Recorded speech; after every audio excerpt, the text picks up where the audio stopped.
Hi everyone, I'm Cindy Dawson and I'm going to read a few poems. I'm not going to take a lot of time up. I wrote two poems specifically for David, and then I'm going to close with a poem by Kim Adenazio.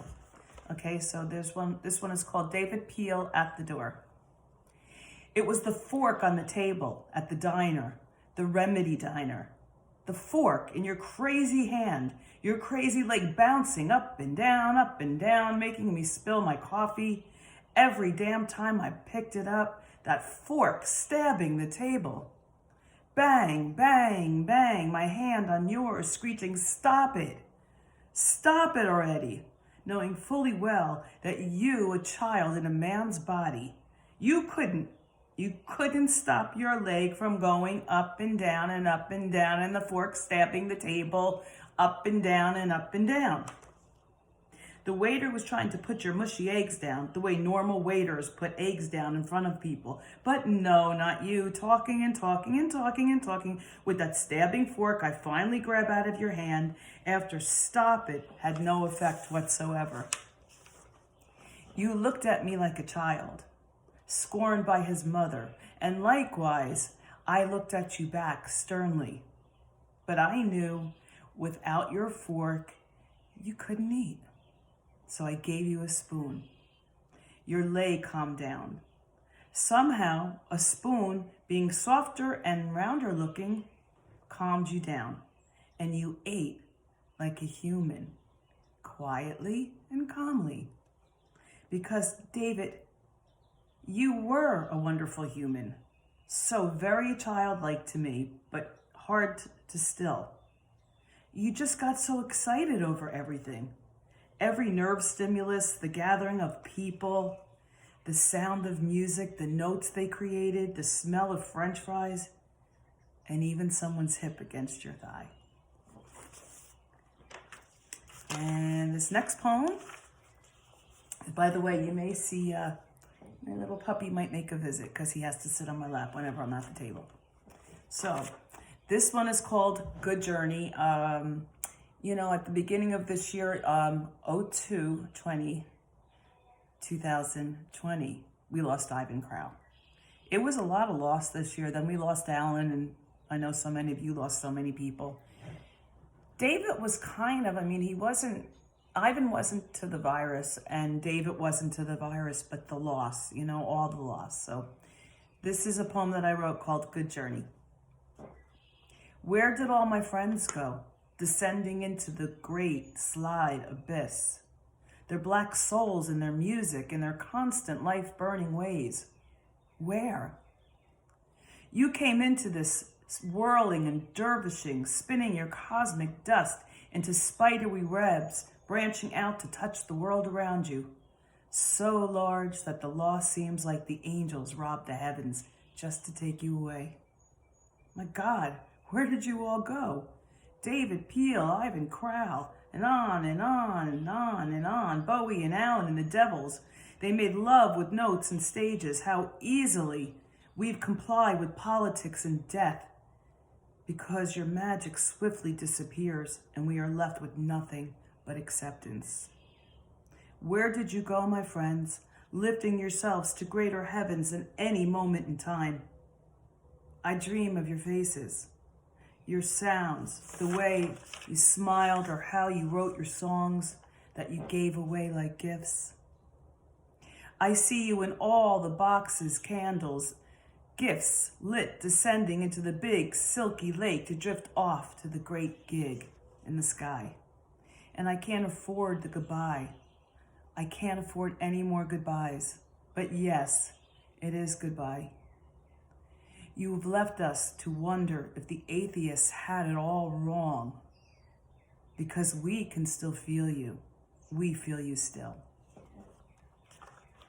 I'm going to close with a poem that I love by Kim Adenazio. And this is called Things That Don't Happen.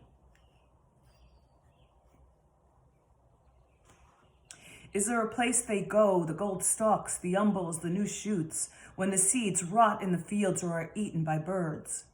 Is there a city someone meant to build, where your car is humming steadily through the streets, while here the ignition turns over with a dull sound, announcing silence, and you trudge back to the house. The appointment canceled, erased from the date book, and a different day starts. The way it starts for someone in a farmhouse kitchen, with a mother who's suddenly a widow, an uncle who says, "Don't let any niggers touch him," so that for a moment a black corner lays out the body and gently closes the eyes, while the wife slips on her old nightgown and the son whispers on the phone to his lover, and the Monsignor prepares his eulogy. This is a eulogy for the things that don't happen, for the stillborn, the unstamped passport, the ring given back, or pawned, or simply tossed into a drawer with the final papers. The ones that say you failed as everything fails, while each day the tiny accumulations, the insignificant actions destroy those shimmerings in the air, those sparks thrown off, the fire of the actual consuming everything. The ice settles in the empty glass beside my bed. A sudden startling click, a latch, an opening or closing, I can't tell which. I could get up, pour another shot, stop trying to explain how it obsesses me. Each day, the knot of what is, this lover's mouth and not the last one's, this dream that isn't premonition and vanishes on waking, incoherency, refusing to coalesce. The words stoppered in a bottle that floats to the horizon's edge. It goes down, flaring for an instant, and each day the terror. Your house with its blood-smirched doorpost, the angel passing over but stopping somewhere else. Brains sprayed on a brick wall or leaking into the dirt, bodies in the river carried down with the current, river where one fish feels a hook tearing through its gills and rises frantically into the air. But why should we be so sad? Shouldn't we be breaking out the champagne, thinking of the would-be suicide sweating in a room, the pistol with its rusted firing pin flung onto the bed, and all the black shoes safe in the back of the closet, and of the boy in Birkenau, his death that doesn't happen, so that 2 generations in Brooklyn, a girl can kneel down to place a small stone on his stone and stand to brush the dirt off her knees. Isn't the loss held in abeyance each day, the benign tumor, the wreckage at the intersection where you might have been standing except that you caught the streetcar? But really there is no streetcar. None of this is happening. It's trying to help, but I can't help. Realizing how hopeless it is, how fast I have you step up, pay the fare, struggle into a seat with your packages. I've kept you from 1,000 better things. I should let you lie in bed late at night, awake but not alone. I should nestle you against the one true lover you haven't let yourself long for in years, but who is finally here, who's not ever leaving.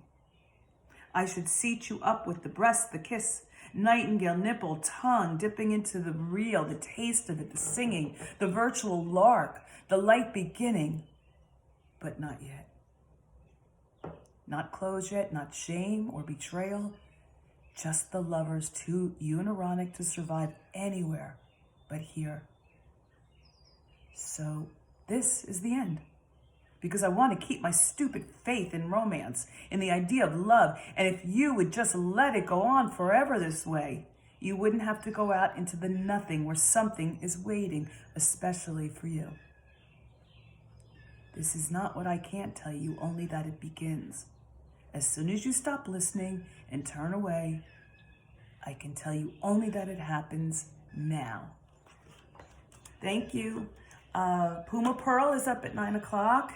So what you're going to need to do is scroll your computer up, and she will be the next in line. I don't know how to do any of this, but I think it's next in line in the comments. But thank you.